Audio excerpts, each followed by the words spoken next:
What's up, everyone? Welcome back to the movie studio, and today I'm going to be giving my review of Riverdale Season 6, Episode 6, titled Chapter 101, Unbelievable. We are back after a 3-month hiatus, and we were left in Riverdale for that 5-episode event, so we are now back in Riverdale. And what was interesting about Riverdale was that it really embraced the supernatural element that was kind of hidden in the show for so long, and then they fully embraced it in Riverdale, and now they're bringing it into Riverdale, the most that they ever have been. It was kind of a shock that we were going in this direction, but I actually personally like it. I don't know, I think this is the direction that the show should be going in. I like it when they up the stakes and they make things crazy, because last season was kind of like was focused on trauma, the character's trauma. This season, I think it's going to focus on battles and witchcraft and superpowers. And honestly, I know that Riverdale's not that type of show, or you wouldn't think it was, but I think it works for me. And as long as Betty and Archie are together, even if it's with superpowers, I'm down. In fact, I think I might like it a little bit better this way that their storyline is about this. But let's go ahead and get into the episode. So as we remember, Riverdale picked up after, this episode picked up after the explosion, with Betty and Archie, in his room, and Jughead in the garage, where Hiram put the bomb under Archie's bed. So we kind of start off with Alice, like, looking at the, damages from across her house, and Archie and Betty say they hid under the dining room table. They went downstairs, hid under the dining room table, which turned out to be a lie, because we find out that Archie shielded Betty with his body, which comes more into play later. But he was fine from it, and Betty just had a few broken ribs. And when that kind of thing happens, you could easily die.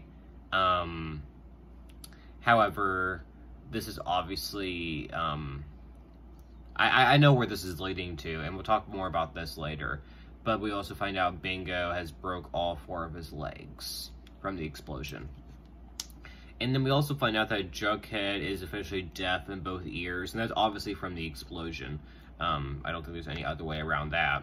So I think that while Betty and Archie's superpowers might not be permanent, I do think Jughead's is too. I think Jughead's hearing loss might even stay with him for the rest of the show, which is sad, because you can tell this is going to be such a sad storyline for him and Tabitha. But I guess that's the direction we're going, and Cole Sprouse is such a great actor, and Erin Westbrook is a great actress, so I think they're really going to play this storyline well.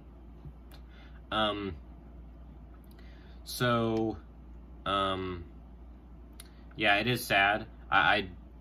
We'll talk more about the curse stuff later, and how I feel like that wraps into the superpowers. But Kevin tells Tony and Fangs that he wants to give Broadway another shot, and Tony and Fangs tell Kevin that they're officially in a relationship. Kevin is kind of surprised, a little bit jealous. I mean, you know, him and Fangs were together for 7 years, so he's just kind of shocked by it. He never would have expected Tony and Fangs. I think he kind of thinks of it as betrayal, but we don't really get into that here.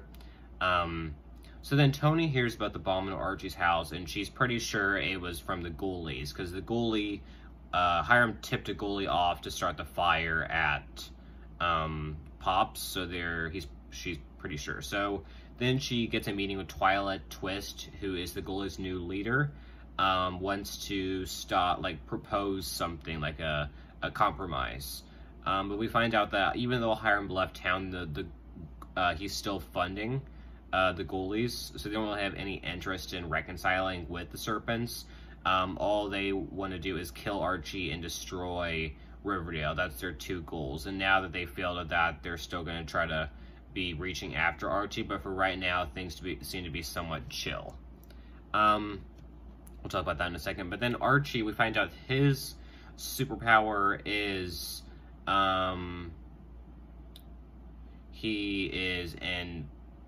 so he's pretty much unbreakable, so he's gaining a lot of weight, this is obviously something from the curse. I think that's pretty, because it's not like this blast is going to give them powers. it's obviously this curse that was put on the town. What's interesting is that it's only affecting these, like Archie and Betty, where not other characters. Well, I do think it's because the curse is leaving negative impacts on these three in particular, because their ancestors were the ones who burned Abigail at the stake. And Cheryl was more angry in the season 5 finale than she is now, but we'll talk about Cheryl in a bit. So he decides to, now that he realizes that he's not going to get hurt at all while, like, fighting, he decides to go and pick a fight with the ghoulies. One, for, you know, putting that bomb under his bed, which is reasonable, but yeah, he decides to beat them up, and now there's a full-out war coming with the ghoulies and the serpents. So, and this is kind of something I've been wanting to see. I mean, the last time we kind of got it was season 2, so I'm personally am excited to see this rivalry again. And obviously Archie was not the smartest guy there, that's for sure. I think Tony and Fangs are going to be pissed at him. So, Kevin is also sticking around to help baby Anthony, with Tony and Fangs. So I guess he's not going to Broadway anymore. So, so Betty finds out that her new superpower is that she can see people's auras, like their energies. So when she finds out that a nurse was murdered at the hospital that she was at, she can sense that when someone is a threat. So that's pretty cool, I think. Then there's some more confirmation of her ability when Glenn tries to sexually harass her. And then she can also sense his energy too. It's like red and yellow, his aura. So she's able to take care of that too. And kind of how everything ends off is when Glenn gets in his car and TBK, the trash bag killer, shows up and strangles him for disrespecting Betty. So I guess Glenn's dead. I never really cared for his character anyway. I didn't find anything interesting about him. He wasn't like a good villain. Maybe because they kept trying to make him good, but they failed at it by the end. So Betty and Archie are kind of being like a power duo here. He shows that he can literally stick a knife through, not a knife, but like his skin can bend a scalpel. So she's like, oh, okay, I want you to come help me. And they're able to take down this orderly, kind of, in a way, and give him a warning to try to, like, get out of there before he murders more nurses, obviously. I didn't really understand this side plot. I don't think the murdering of the nurse was needed in this episode. Maybe later on. I don't know. I don't really like these mysteries that last, like, an episode and really don't do anything to the plot. I think they're kind of useless, but whatever. So, and then we have Cheryl. She wants to reverse Abigail's curse on the town because she thinks that the curse is what caused the explosion, which that's not what happened. These things are separate, but by Cheryl's knowledge. And then she had, like, the candles have to burn all the way down in order to, like, reverse the curse, but then she finds out they've all been blown out. So she thinks Nana Rose is doing it, but it's really Britta. But Britta is being possessed by Abigail.